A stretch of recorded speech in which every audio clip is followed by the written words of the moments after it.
Dunia kultivasi di negeri Yuanwu ternyata cukup berbeda dengan negeri Yu.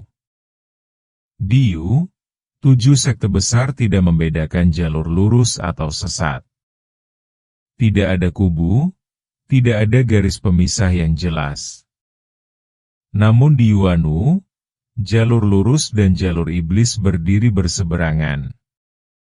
Kekuatan kedua pihak seimbang dan terus saling menekan. Pihak jalur lurus dipimpin oleh 3 sekte abadi besar. Dan sekte Tianxing adalah salah satunya. Setelah memasuki wilayah Yuanwu, Ye Changsheng terbang cukup jauh. Tiba-tiba, artefak terbang di bawah kakinya langsung jatuh. Larangan terbang. Hati Ye Changsheng langsung senang. Kalau ada larangan terbang seperti ini, berarti aku sudah masuk wilayah pasar kultivator. Ia mempercepat langkah, berjalan beberapa li. Dan di depan matanya muncul sebuah kompleks bangunan raksasa. Jauh lebih besar dan ramai dibanding pasar milik Huang Fenggu. Di tengah-tengah berdiri sebuah pavilion raksasa setinggi 20 hingga 30 sang. Sementara bangunan lain yang lebih rendah menyebar luas di sekelilingnya. Di pavilion tinggi itu tergantung papan besar. Terukir 3 huruf mencolok. Pavilion Xingchen. Tak perlu ditebak lagi. Ini jelas toko resmi milik sekte Tianxing. Ye Changsheng mengangkat tangan. Sebuah topeng muncul dan langsung ia kenakan. Topeng ini ia dapatkan dari cagar darah. Sebuah artefak tingkat rendah yang mampu menyembunyikan aura. Ia berkeliling 1 putaran di pasar. Toko-toko berderet rapi. Ramuan, artefak, jimat, hewan spiritual, dan berbagai barang lain. Sekilas tampak sangat makmur. Bahkan jauh lebih ramai dari pasar Huang Fenggu. Namun, barang benar-benar bagus tetap sangat sedikit. Setidaknya, Ye Changsheng tidak melihat satupun artefak kelas puncak. Atau jimat tingkat menengah. Senior, apakah ini pertama kalinya Anda datang ke wilayah sekte Tianxing? Seorang sarjana parubaya tiba-tiba mendekat dan bertanya. Bagaimana kau tahu? Ye Changsheng bertanya balik, suaranya datar tanpa emosi. Dalam profesi kami, tentu ada cara khusus mengenali orang. Ujar sarjana itu sambil tersenyum lebar. Ye Changsheng tertawa kecil. Profesimu? Kau ini Feng Xingzi, bukan? Senior benar-benar bermata tajam. Pria itu langsung menjilat tanpa malu. Senior ingin membeli apa? Nama saya Wang Ziling, menetap lama di pasar ini. Mungkin saya bisa membantu. Wang Ziling? Ye Changsheng tersenyum tipis. Aku ingin membeli bendera formasi dan papan formasi. Kalau tempat yang kau rekomendasikan tidak lebih baik dari pavilion Xingchen, jangan buang waktuku. Namun, kalau rekomendasimu memuaskan, aku juga tidak pelit soal imbalan. Ye Changsheng perlahan menoleh. Tatapannya yang tajam menembus topeng dan langsung mengunci Wang Ziling. Aura seorang kultivator pondasi membuat tekanan besar. Wang Ziling langsung gelisah. Ia memang tahu seseorang yang ahli formasi. Namun apakah orang itu bisa memuaskan senior di depannya? Ia sama sekali tidak berani menjamin. Kau terlihat ragu, kata Ye Changsheng ringan, namun menusuk. Keringat dingin mulai muncul. Kalau aku salah merekomendasikan dan membuat senior marah. Aku tamat. Otak Wang Ziling berputar cepat. Ada baiknya mengajaknya ke toko rahasia. Dengan level transaksi di sana, pasti ada sesuatu yang bisa memuaskan senior ini. Ia pun mengambil keputusan. Untungnya senior tidak langsung ke pavilion Xingchen, kata Wang Ziling sambil tersenyum. Formasi sekte Tianxing memang terkenal. Tapi itu tidak berarti pavilion Xingchen menjual barang terbaik. Formasi kelas atas itu tidak akan dilepas ke pasar umum. Yang dijual di sana hanyalah barang untuk keluarga kecil dan kultivator lepas. Kalau kau bilang pavilion Xingchen tidak cukup, apa kau yakin bisa memberiku yang lebih baik? Ye Changsheng tertawa dingin. Wang Ziling melihat sekeliling dengan waspada. Lalu menurunkan suara. Senior, apakah Anda tahu toko rahasia? Toko untuk barang yang asal-usulnya tidak bisa dilihat cahaya? Mata Ye Changsheng sedikit berbinar. Memang itu salah satu tujuan kedatangannya ke pasar Tianxing. Barang rampasan dari membunuh dan merampok. Selain yang terlalu sensitif, semuanya cocok dijual di tempat seperti itu.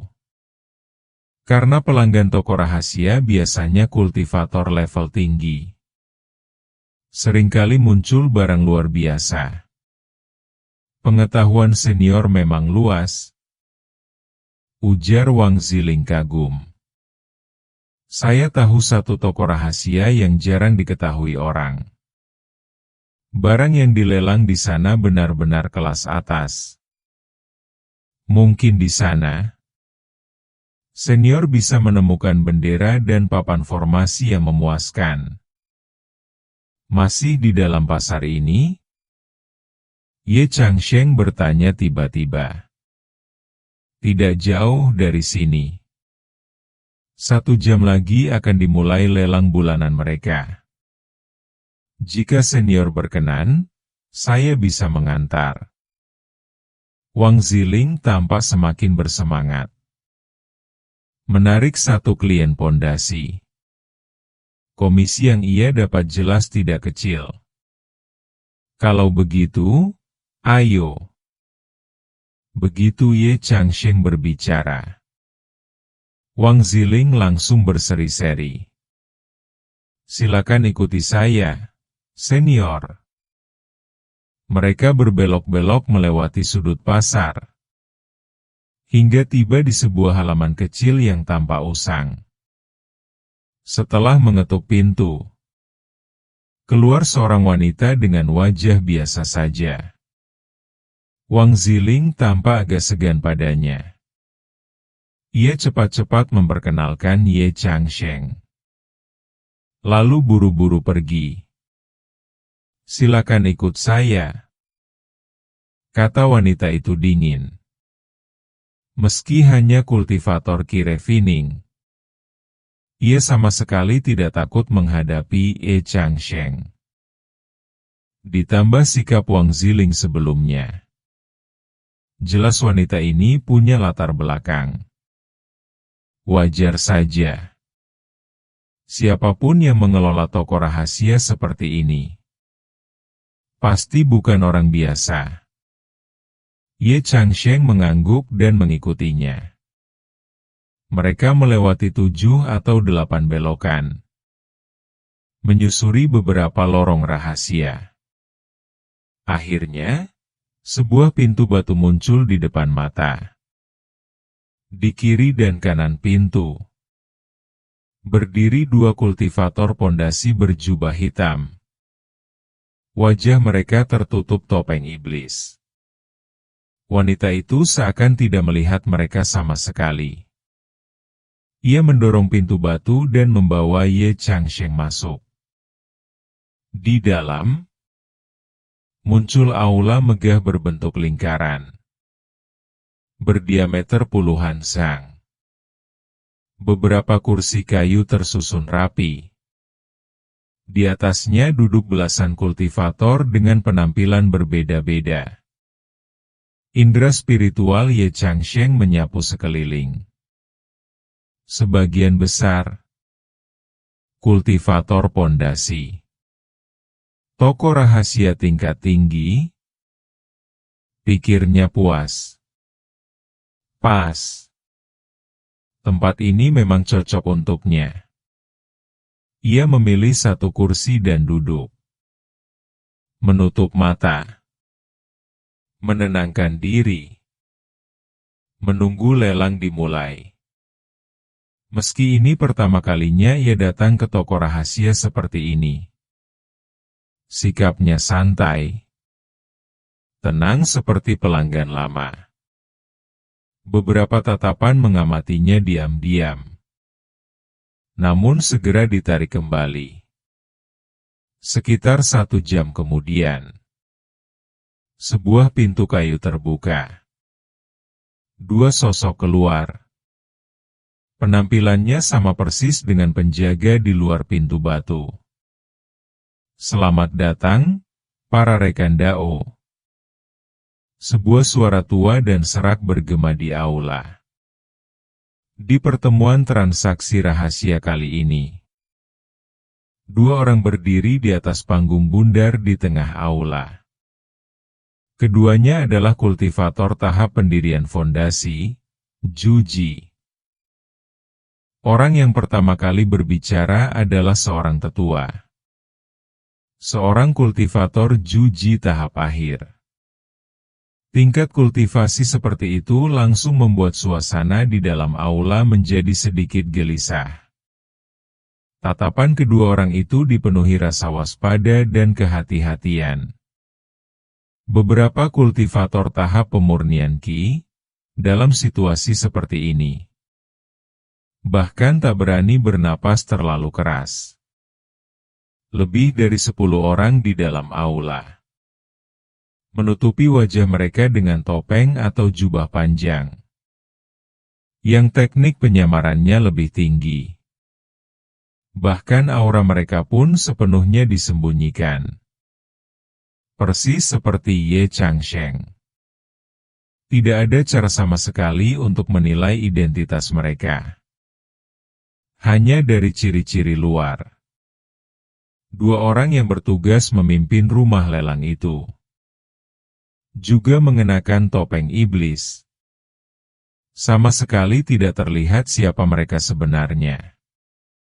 Namun berdasarkan rumor yang beredar di pasar kultivator, tempat rahasia yang mampu menggelar lelang semacam ini pasti memiliki latar belakang besar. Entah sekte kultivasi raksasa, atau klan keluarga kultivator ternama. Saat ini, atmosfer di aula menjadi tegang dan aneh. Dan tepat pada saat itulah, pertemuan lelang pun resmi dimulai. Masih aturan lama? Suara tua itu kembali terdengar. Pertama, pihak kami akan menyebutkan harga awal dalam batu roh. Setelah itu, semua orang boleh bersaing dengan batu roh. Jika batu roh tidak mencukupi, boleh menggunakan barang sebagai jaminan. Nilai pastinya akan ditentukan oleh kami berdua. Terakhir, setelah seluruh barang lelang terjual, akan masuk ke sesi perdagangan bebas. Siapapun yang ingin menjual atau menukar barang, boleh maju sendiri dan bertransaksi secara mandiri. Pihak kami tidak akan ikut campur. Suara tua itu menjelaskan aturan pertemuan transaksi sekali lagi. Setelah itu, 2 orang pemandu lelang berjalan menuju sebuah meja panjang. Masih dengan suara yang sama, tetua itu berkata, "Lelang kali ini dipimpin oleh orang tua ini. Kurasa sebagian besar rekan Dao sudah tidak asing lagi denganku. Jadi tidak perlu banyak basa-basi. Kita langsung mulai. Barang pertama yang akan dilelang adalah sebatang Huang Jingzi dengan usia obat 500 tahun. Harga awal 300 batu roh. Begitu barang pertama dikeluarkan, langsung saja membuat semua orang terkejut. Obat spiritual berusia 500 tahun.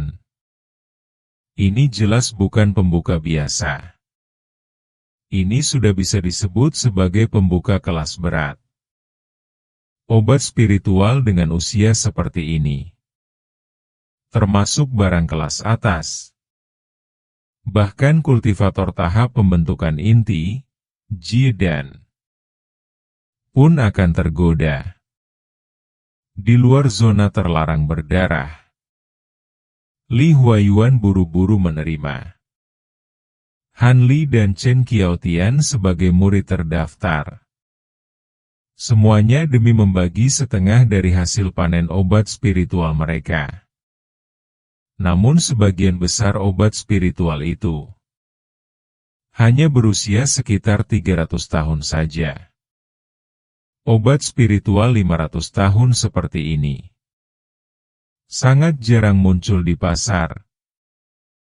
Lanjut tetua itu.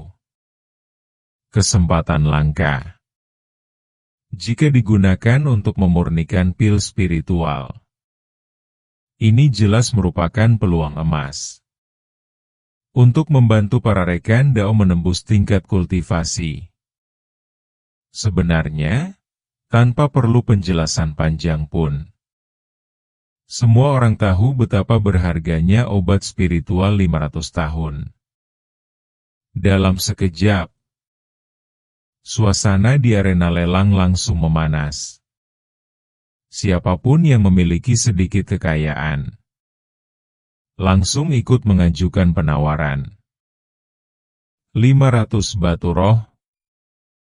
Penawaran pertama langsung melonjak. 200 batu roh sekaligus. Ini jelas bertujuan untuk menyingkirkan kultivator biasa yang kekuatannya pas-pasan. Beberapa orang yang awalnya berniat ikut menawar langsung mengumpat dalam hati. Namun tak lama kemudian, penawaran kembali berlanjut. 600 batu roh, 800 batu roh. Setelah perebutan yang sengit, obat spiritual itu akhirnya terjual dengan harga lebih dari 900 batu roh. Jika lebih tinggi lagi, nilainya sudah terasa tidak sebanding. Setelah pembukaan yang panas itu, atmosfer di arena semakin membara.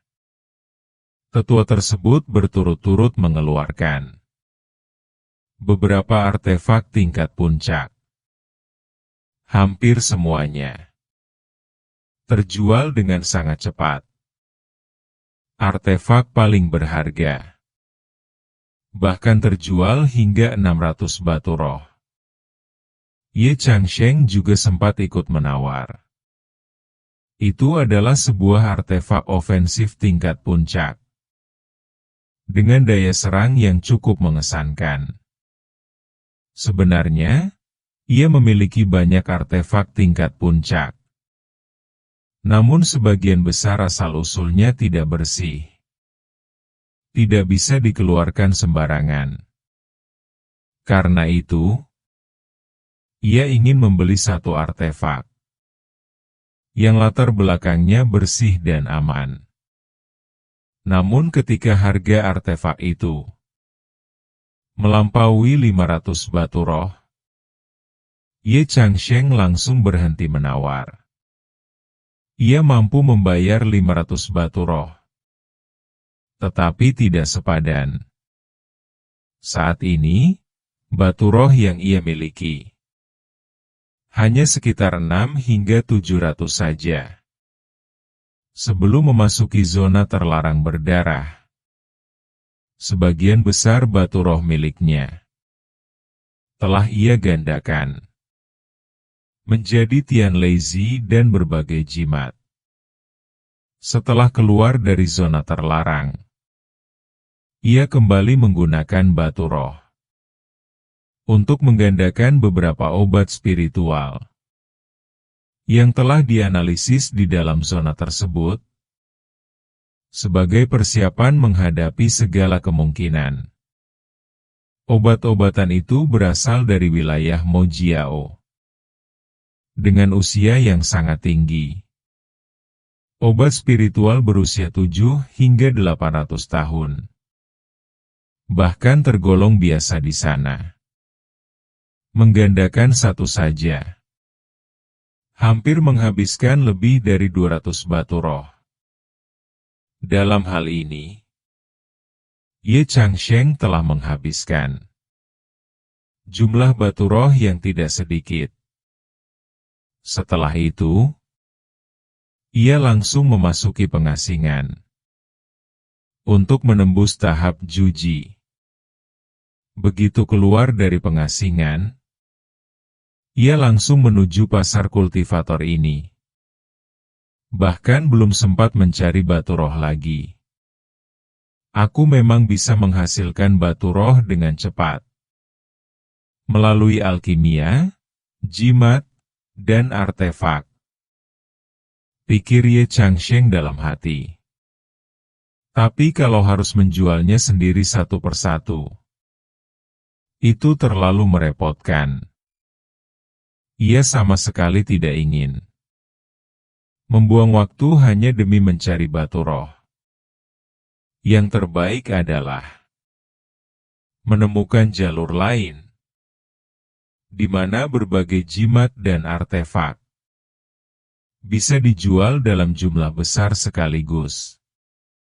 Namun di dunia kultivasi, sebagian besar toko tidak bisa dipercaya. Kebanyakan toko memiliki sekte besar atau klan keluarga di belakang mereka. Jika Ye Changsheng menjual sumber daya kultivasi dalam jumlah besar, itu pasti akan memicu kecurigaan. Untuk urusan ini, aku bisa mencari senior Sister Chen. Klan Chen adalah keluarga besar di dunia kultivasi negara Yu.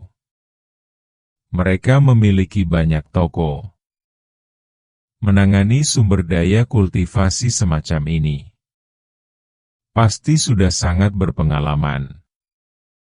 Jika senior Sister Chen membantu melalui jalur keluarganya, itu jauh lebih cepat dan jauh lebih aman dibanding aku bergerak sendiri. Ye Changsheng segera mengambil keputusan.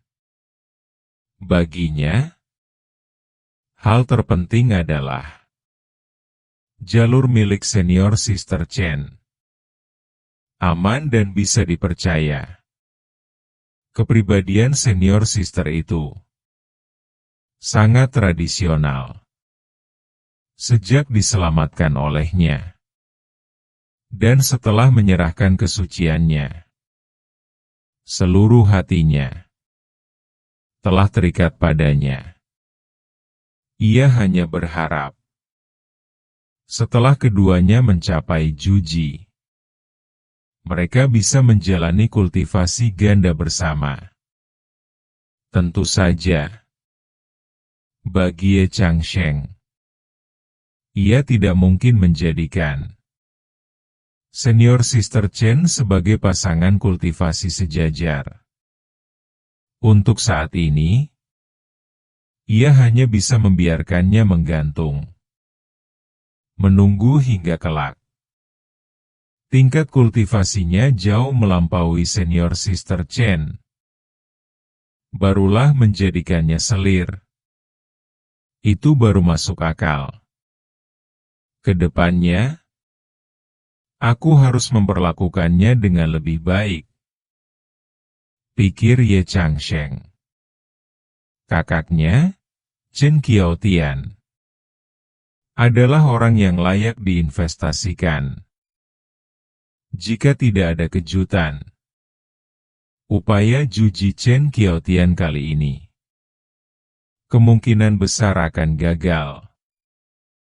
Pada saat itu, aku bisa memberinya 1 pil Juji. Memberi bantuan di saat paling dibutuhkan.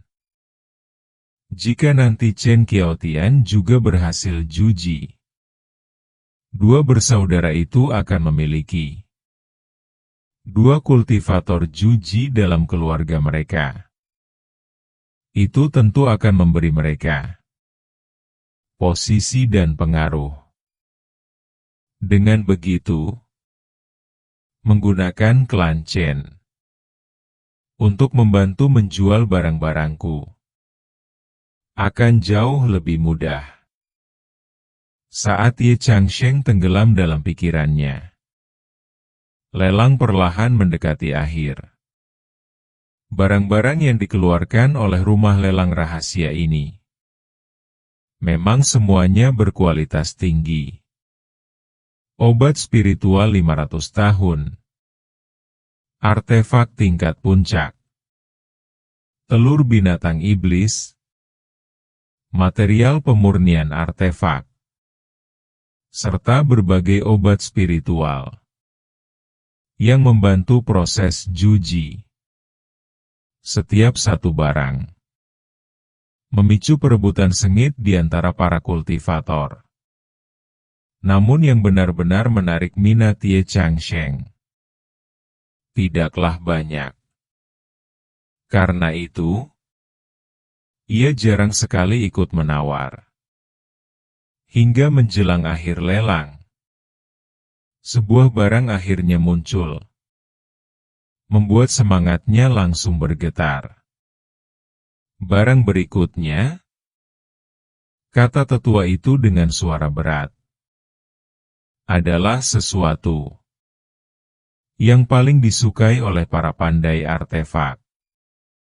Sebuah tungku artefak tingkat puncak. Tungku ini telah digunakan untuk menempa banyak artefak tingkat puncak dan telah berpindah tangan di antara banyak master pemurnian artefak. Bagi yang menyukai pemurnian artefak, atau memiliki kerabat dan sahabat yang berprofesi sebagai pandai artefak, jangan lewatkan. Harga awal, 400 batu roh. Lelang dimulai sekarang.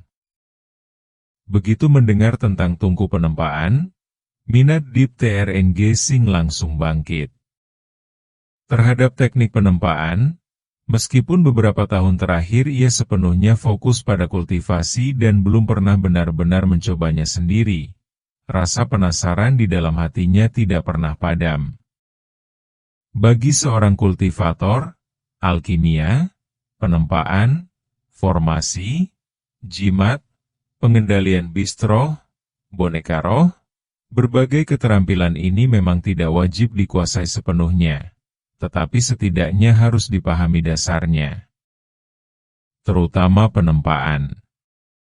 Karena setelah memasuki tahap inti emas, seorang kultivator harus menempa senjata inti kelahiran miliknya sendiri. Jika kemampuan penempaan terlalu kaku dan dangkal, bagaimana mungkin hal itu bisa dilakukan? Memang, sebagian besar kultivator tahap pondasi bahkan tidak layak memimpikan alam inti emas yang begitu jauh. Namun Deep TRNG Sing berbeda. Ia memiliki keyakinan penuh bahwa dirinya pasti akan mencapai tahap inti emas. Karena itu, ia harus mulai memikirkan lebih awal soal pusaka inti emas di masa depan. Tungku penempaan seperti ini sendiri sudah jarang terlihat. apalagi yang sudah mencapai tingkat puncak senjata roh. Hari ini, jika sudah bertemu, sangat layak untuk direbut. Maka, Deep TR Engaging pun ikut masuk ke dalam pelelangan.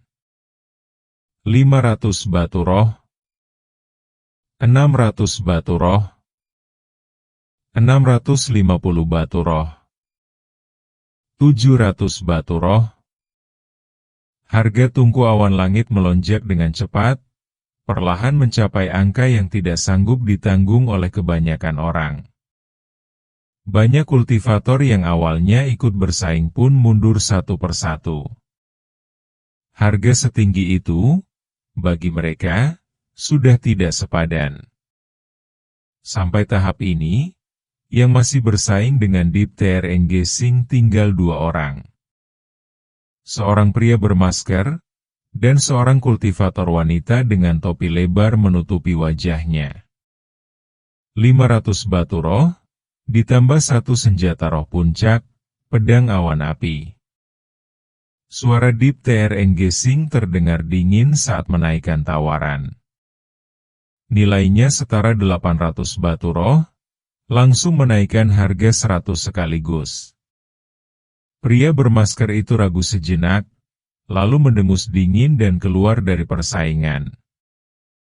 Namun wanita bertopi lebar itu belum menyerah. 850 batu roh. 600 batu roh, ditambah pedang awan api. Ekspresi Deep TR Engaging tetap datar saat menaikkan harga lagi. Baginya, selama harga tungku ini tidak menembus 1000 batu roh, masih dalam batas yang bisa ia terima. Wanita itu terdiam sesaat, lalu berkata dingin, 950 batu roh. Jika kau masih bisa menaikkan lebih tinggi, maka tungku awan langit ini milikmu. 1000 batu roh. Setelah Deep TR Engaging menyebutkan angka itu, wanita tersebut terdiam dan tidak berkata apa-apa lagi. Apakah masih ada yang ingin menaikkan harga? Tetua yang memimpin pelelangan mulai bertanya. Ia bertanya 3 kali berturut-turut. Tidak ada jawaban. Dengan demikian, tungku awan langit resmi menjadi milik Deep TR Engaging. Setelah menyerahkan 700 batu roh dan pedang awan api, batu roh di tubuh Deep TR Engaging hampir habis. Menukar semuanya dengan tungku penempaan tingkat puncak, jelas tidak rugi. Setelah mendapatkan barang itu, tak ada lagi item berikutnya yang benar-benar menarik minatnya. Barang penutup lelangan adalah ramuan roh berusia 1000 tahun, sangat langka, langsung memicu perebutan sengit.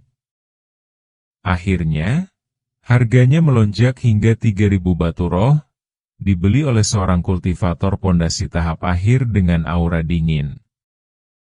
Baik, pelelangan kali ini berakhir. Selanjutnya adalah waktu transaksi bebas. Rekan Dao yang ingin menjual atau menukar barang, silakan maju dan perlihatkan barang kalian.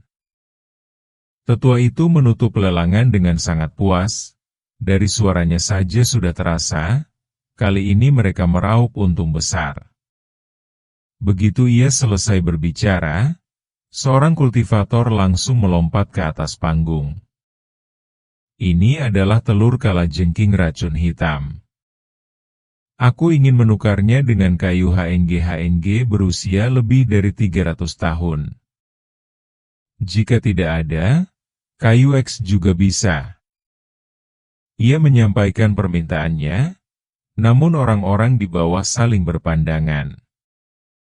Jelas, tidak ada yang memiliki kayu tersebut.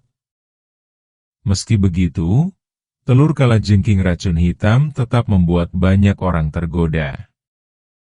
Bagaimanapun, itu adalah telur bistroh tingkat 3. Setelah dewasa, setara dengan pakar pondasi. Seseorang tak tahan dan berteriak. Aku mau beli dengan harga tinggi. Bagaimana? Orang itu menggeleng. Hanya tukar dengan kayu HNG atau kayu X. Tak lama, tak ada reaksi. Ia berkata kecewa. Benarkah tak seorang pun punya dua jenis kayu roh itu? Tak ada jawaban. Akhirnya, ia hanya bisa turun dari panggung dengan wajah muram. Tak lama kemudian, kultivator lain naik dan mengeluarkan barangnya. Deep TRNG Sing mengamati dengan tenang. Lebih dari 10 orang naik silih berganti untuk berdagang. Beberapa saat kemudian, ia pun berdiri dan naik ke panggung. 1 butir bola petir surgawi. Aku rasa tak perlu banyak penjelasan. Semua orang tahu nilainya. Ditukar dengan 1 pil roh yang dapat meningkatkan kekuatan spiritual kultivator pondasi. Bola petir surgawi sangat langka. Bagi kultivator pondasi, jika digunakan dengan tepat, itu setara jurus pembunuh. Tapi pil peningkat pondasi juga sangat berharga. Biasanya hanya dipakai saat terobosan. Dao saudara ini mau menembus tahap menengah pondasi? 1 pil saja cukup. 1 bola petir ditukar 1 pil, sepertinya tidak sepadan. Pertukaran barang memang seperti ini. Nilai tidak selalu setara. Benar. Saat kau sangat butuh sesuatu, kau tak akan peduli sepadan atau tidak. Mendengar diskusi itu, Deep TRNG Sing hanya tersenyum tanpa berkata apa-apa. Cara ia menggunakan pil, bagi mereka, adalah kemewahan yang tak terbayangkan. Hanya 1 pil saja. Suara tiba-tiba terdengar dari bawah panggung. Benar. 1 saja, jawab Deep TRNG Sing tegas. Kalau hanya 1, aku bisa menyediakannya. Yang berbicara ternyata tetua pelelangan tadi.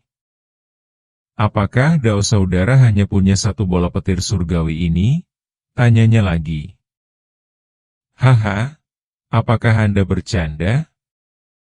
Apa ada orang yang bisa mengeluarkan 18 butir sekaligus? Bisa mendapatkan 1 saja sudah sangat sulit. Tetua itu tertawa. Kau benar. Aku terlalu gegabah. Ini pilnya, silakan periksa. Ia menyerahkan sebuah botol giok. Deep TRNG Sing membukanya, mencium aromanya, lalu memeriksa dengan saksama. Hatinya langsung gembira. Itu adalah pil HPK, pil yang cocok untuk meningkatkan kekuatan spiritual kultivator pondasi. Ia menyimpan pil itu, lalu mendorong kotak berisi bola petir. Ini bola petir surgawi. Silakan periksa. Tetua itu menjepitnya dengan 2 jari, mengamati sejenak, lalu mengangguk. Tidak masalah. Transaksi selesai. Deep TRNG Sing turun dari panggung dan kembali duduk. Ekspresinya tenang, seolah tak terjadi apa-apa, sambil terus mengamati transaksi orang lain. Namun di dalam hatinya, kegembiraan telah meledak. Kedatangannya ke toko rahasia ini awalnya hanya mengandalkan keberuntungan. Tak disangka, benar-benar mendapatkan pil yang ia butuhkan. Untuk waktu dekat, ia tak perlu khawatir soal lambatnya peningkatan kultivasi. Setelah transaksi berakhir, Deep TRNG Sing pun meninggalkan toko rahasia. Ia berkeliling pasar, berniat mencari Wang Zilong, ingin tahu apakah bisa mendapatkan kabar tentang Shinruin. Namun baru berjalan sebentar, ia menyadari sebuah indera spiritual dari kejauhan telah menguncinya. Ia berputar-putar, tapi indera itu tetap mengikuti, sama sekali tidak pergi. Orang di belakangnya tampaknya sudah yakin padanya. Wajah Deep Trng Gesing menggelap. Ia segera meninggalkan pasar. Ye Changsheng sedikit terkejut mendapati dirinya diikuti. Di pertemuan transaksi tadi, seingatnya dia tidak mengeluarkan barang yang terlalu mencolok, bukan?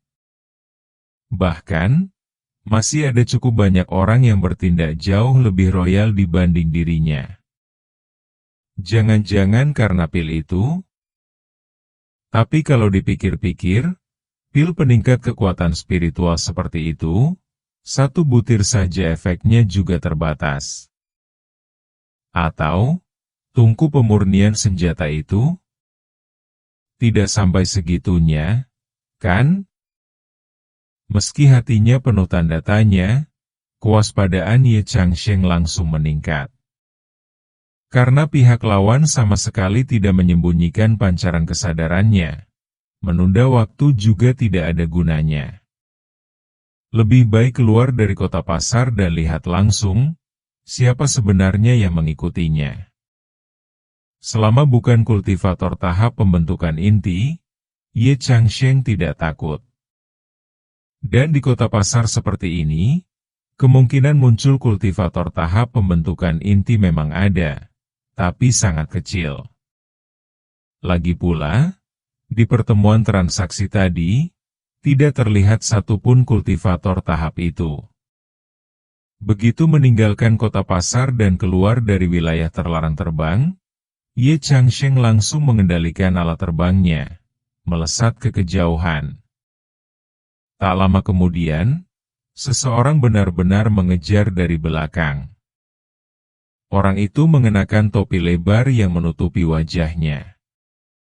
Alat terbang yang ia gunakan berkualitas tingkat atas, kecepatannya bahkan lebih cepat dari milik Ye Changsheng. Kesadaran spiritual Ye Changsheng menyapu cepat. Tahap fondasi, tingkat menengah. Jantung Ye Changsheng bergetar. Pantas saja orang ini begitu berani mengejar tanpa sungkan. Ternyata kultivasinya satu tingkat lebih tinggi, merasa bisa dengan mudah menekan dirinya. Ye Changsheng segera berhenti. Di tangan kanannya, diam-diam muncul sebuah fubao, sementara tangan kirinya sudah menggenggam setumpuk jimat. Pada saat yang sama, kesadaran spiritualnya mengendalikan senjata sihir tingkat puncak. Ia berdiri di udara, menunggu dengan wajah dingin. Tak lama kemudian, orang itu tiba. Hehehe.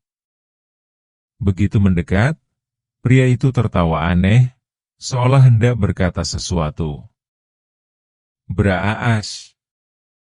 Dalam sekejap, hujan paku es memenuhi langit, langsung menghantam ke arahnya. Ye Changsheng sama sekali tidak berniat berbasa-basi. Menyerang lebih dulu, itulah pilihan terbaik.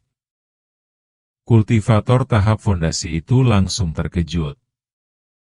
Ia sama sekali tidak menyangka lawannya akan sekejam dan secepat ini. Cari mati. Ia mengaum marah. Namun, saat memperhatikan lebih saksama, ekspresinya langsung berubah. Di antara ratusan jimat paku es itu, tersembunyi puluhan jimat tombak es tingkat tinggi, disusun dengan sangat licik. Jika ia sedikit saja lengah, nyawanya bisa melayang. Dengan geram, ia berteriak dingin. Sebuah mangkuk putih melayang ke atas kepalanya, cahaya putih berputar membentuk tirai pelindung. Bersamaan dengan itu, ia melepaskan sebuah pisau terbang yang diselimuti api, berputar cepat di udara, memotong tombak-tombak es satu persatu. Paku-paku es menghantam tirai cahaya putih itu tanpa henti, namun sama sekali tidak mampu menggoyahkannya. Di sisi lain, setelah melempar jimat, Ye Changsheng langsung bergerak lagi. Ia memang tidak berharap jimat-jimat itu bisa membunuh kultivator tahap fondasi tingkat menengah. Begitu jimat terlempar, tombak Qingyue melesat keluar, langsung menahan pisau terbang berapi itu. Kemudian, Fubao pedang es pun diaktifkan. Pedang kecil berkilau biru putih itu baru muncul, udara di sekitarnya langsung terasa membeku. Kekuatan Fubao ini jauh lebih mengerikan dibanding saat Ye Changsheng masih di tahap pemurnian Qi, berlipat ganda. Dengan kendali kesadaran spiritual, pedang itu menebas turun. Aura dingin yang mengerikan menyebar, seakan membuat darah manusia berhenti mengalir. Pada saat yang sama, di tangan Ye Changsheng muncul 3 butir Tian Leizi. Ia bersiap, jika Fubao berhasil merobek pertahanan lawan, Tian Leizi akan langsung menyusul. Setiap gerakan dilakukan tanpa celah, mulus dan mematikan. Pertama, jimat dalam jumlah besar untuk mengalihkan perhatian. Lalu, senjata sihir tingkat puncak menahan lawan. Begitu waktu tercipta, Fubao dilancarkan. Jika lawan masih punya kartu truf, Tian Leizi akan menjadi salam terakhir. Soal menghancurkan kantong penyimpanan lawan, tidak penting. Yang utama, lawan harus mati.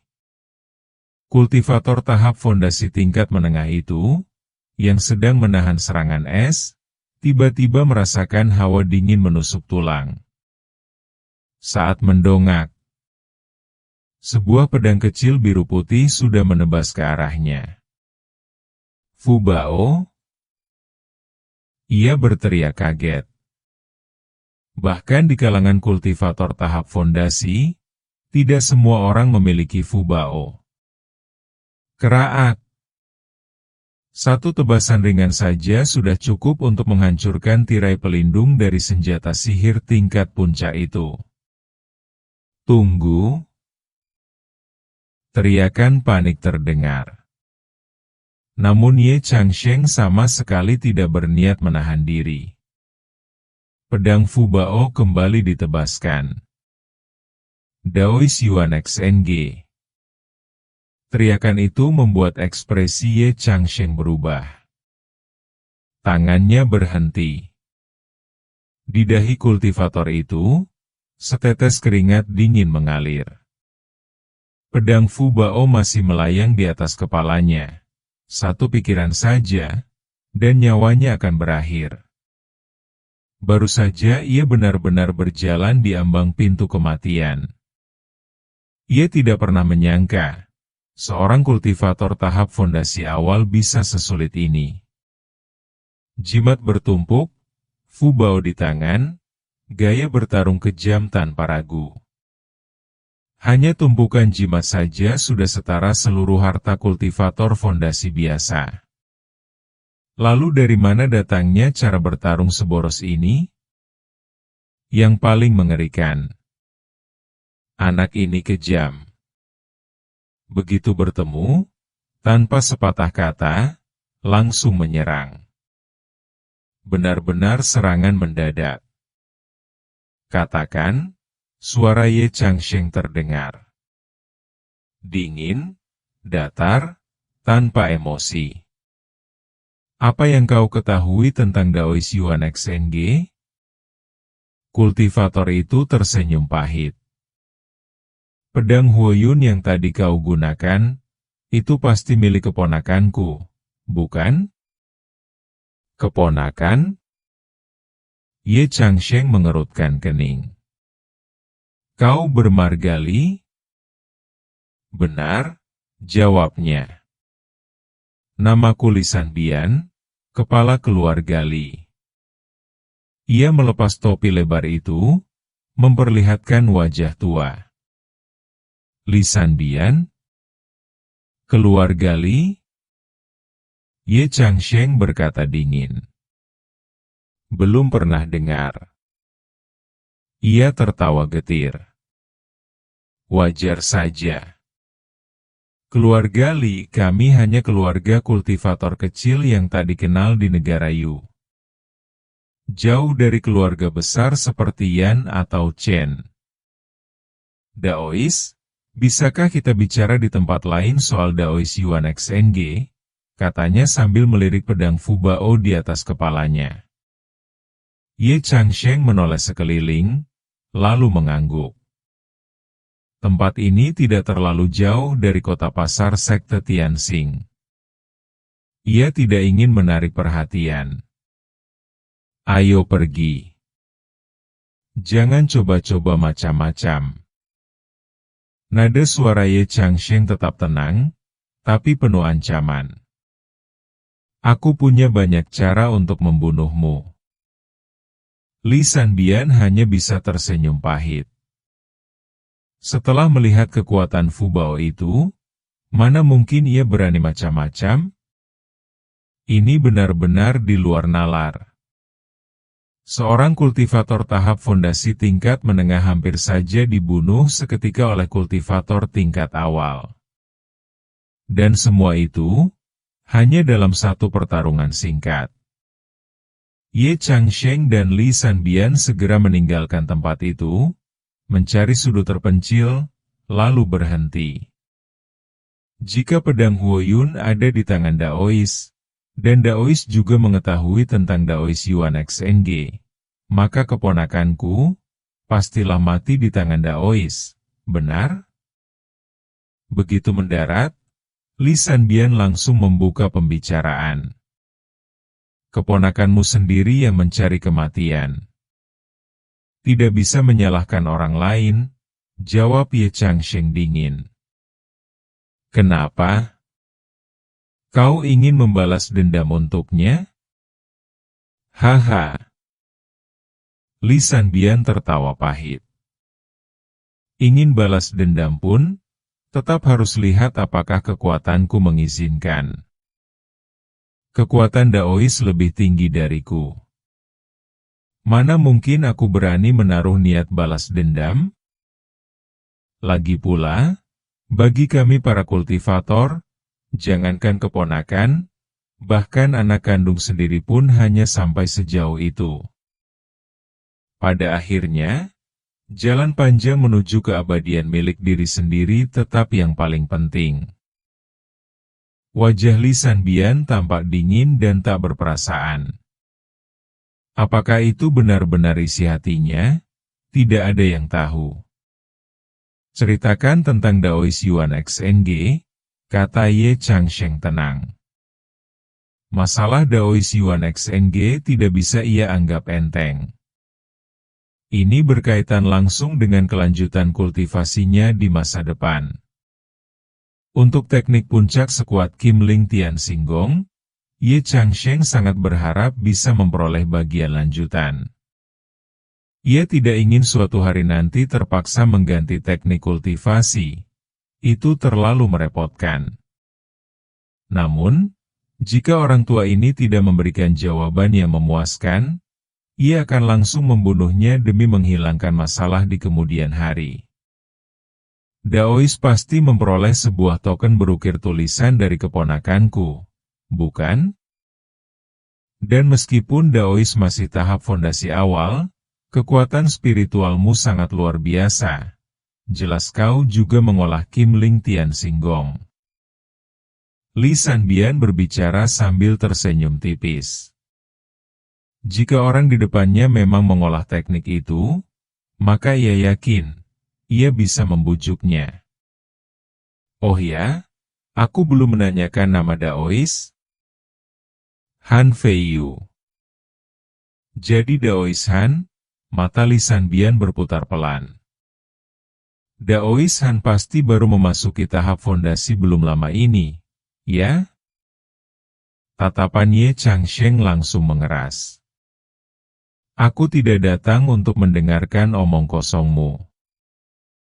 Li Sanbian tersenyum pahit, buru-buru berkata. Aku tidak bermaksud apa-apa.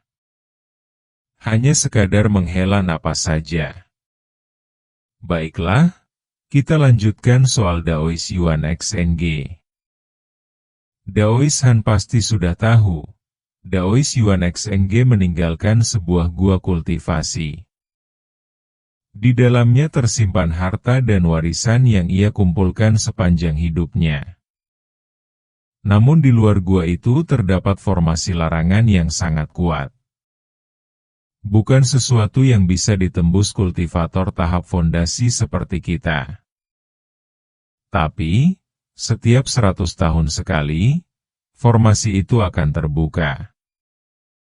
Pada saat itu, hanya dengan 4 token, seseorang bisa masuk ke dalam gua tersebut. 4 token? Alis Ye Changsheng berkerut. Benar. Total ada 4. Daois Han baru memperoleh 1. 1 lagi ada padaku. 2 sisanya berada di tangan 2 keluarga lain. Oh tentu, aku tidak membawa tokenku sekarang, tambah Li Sanbian cepat. Jelas ia takut Ye Changsheng langsung membunuh dan merampasnya.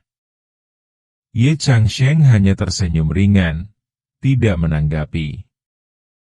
Dan waktu pembukaan gua itu, tepat 1 tahun lagi, lanjut Li Sanbian. Setelah berkata demikian, ia menghela napas. Daois Han mungkin juga menyadarinya. Membawa token itu di tubuh bisa menenangkan batin, membantu meditasi, bahkan memberi dorongan saat menembus tingkat kultivasi. Kalau tidak, mana mungkin aku menyerahkan benda sepenting itu kepada keponakanku? Li Sanbian menghela napas panjang. Kali ini, mungkin itulah perasaan tulusnya. Jika ia tidak menyerahkan token itu kepada keponakannya, maka token itu tidak akan jatuh ke tangan Ye Changsheng. Ia juga tidak akan melihat pedang Huoyun di toko rahasia, lalu bergegas ingin merebut kembali token itu. Dan tentu saja, ia tidak akan berada dalam situasi seperti sekarang. Awalnya, Li Sanbian berniat membunuh dan merampas harta. Namun sayang, keterampilannya kalah. Kini justru ia yang dikendalikan orang lain. Untungnya, pemuda di depannya ini tampak masuk akal. Begitu mendengar nama Daois Yuan XNG, ia menghentikan niat membunuh. Memikirkan hal itu, Li Sanbian diam-diam menghela napas lega. Di balik topeng, ekspresi Ye Changsheng sedikit berubah. Setelah memperoleh token itu, ia langsung menyimpannya di kantong penyimpanan. Ia benar-benar belum menyadari bahwa benda itu memiliki efek seajaib ini. 2 token yang tersisa ada di tangan siapa? Tanya Ye Changsheng. 1 di tangan keluarga Lin, keluarga kultivator di negara Yu. 1 lagi di tangan keluarga Zhang dari negara Yuanwu. Sebelumnya, kami telah sepakat, 1 tahun lagi kami akan menjelajahi gua Daois Yuan XNG bersama, lalu membagi hasilnya secara merata. Sekarang, karena token itu berada di tangan Daois Han, tentu Daois Han juga berhak mendapat bagian. Li Sanbian menangkupkan tangan, sikapnya sangat rendah hati. Seolah-olah sama sekali tidak peduli bahwa Ye Changsheng telah membunuh keponakannya. Ye Changsheng tahu, kata-kata orang tua ini pasti menyimpan banyak kebohongan. Namun gua Daois Yuan XNG memang sesuatu yang ingin ia masuki. Jadi, apakah ada kebohongan atau tidak, itu tidak penting. 1 tahun lagi, ya? Baik. Aku setuju. Ye Changsheng berkata sambil mengeluarkan sebuah botol giok. Dari dalamnya, ia menuangkan 1 butir pil. Di dalam pil ini tersembunyi sejenis cacing gu. Setelah kau menelannya, cacing itu akan bersembunyi jauh di dalam meridianmu. Jika 1 tahun lagi kau tidak mendapatkan penawarnya, ia akan menggerogoti seluruh meridianmu. Telan. Nada suara Ye Changsheng datar. Ia melempar pil itu. Pil ini ia peroleh dari 2 murid sekte roh binatang di wilayah terlarang berdarah. Tak disangka, kini berguna. Melihat pil itu, wajah Li Sanbian dipenuhi kepahitan. Seperti dugaan, dia memang tidak akan membiarkanku pergi begitu saja, desahnya dalam hati. Ia melirik Ye Changsheng. Pemuda itu memegang Fu Bao, menatapnya dingin. Seluruh kekuatan spiritualnya beredar, aura menekan luar biasa. Seolah jika ia menolak, Fu Bao itu akan langsung ditebaskan. Barusan aku kalah karena lengah. Sekarang, meski dia punya Fu Bao, bukan berarti aku tidak bisa mempertaruhkan nyawa. Pikiran itu muncul. Jika diulang lagi, Li Sanbian yakin, dengan kultivasi tahap fondasi menengah, meski tak bisa menang, setidaknya ia bisa melarikan diri. Namun jika begitu, Gua Daois Yuan XNG tak akan bisa dijelajahi. Menatap pil itu, Li Sanbian akhirnya mengambil keputusan. Ia mendongak dan menelan pil itu. Daois Han, sekarang kau puas? Katanya sambil tersenyum pahit. Ye Changsheng mengangguk. Aku hanya ingin menjaga kepercayaan di antara kita. Kupikir Daois bisa memahami caraku. Setelah berkata demikian, Ye Changsheng menyimpan kembali Fu Bao ke dalam kantong penyimpanan. Sikapnya tampak seolah benar-benar mempercayai Li Sanbian. 1 tahun lagi, setelah kita selesai menjelajahi Gua Daois Yuan XNG, aku akan memberimu penawarnya.